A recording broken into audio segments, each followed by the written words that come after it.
UK government 2024 തൊട്ട് അല്ലെങ്കിൽ 2025 തൊട്ടിട്ട് കർശനമായിട്ട് രീതിയിലുള്ള വിസ നിയമങ്ങളാണ് UK നടപ്പിലാക്കിക്കൊണ്ടിരിക്കുന്നത്.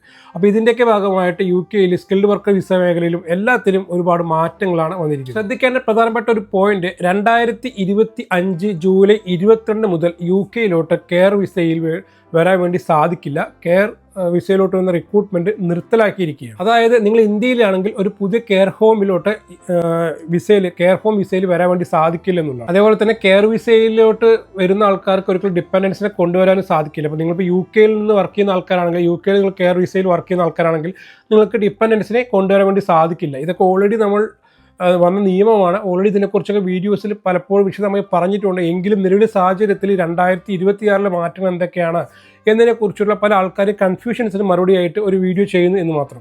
അതേപോലെ തന്നെ RQF ലെവൽ 6 അഥവാ നമ്മുടെ നാട്ടിലെ ഡിഗ്രി ലെവൽ ഉണ്ടെങ്കിൽ മാത്രമേ ഇപ്പോൾ UK സ്കിൽഡ് വർക്കർ വിസയിലൊക്കെ വരാൻ വേണ്ടി സാധിക്കുള്ളൂ.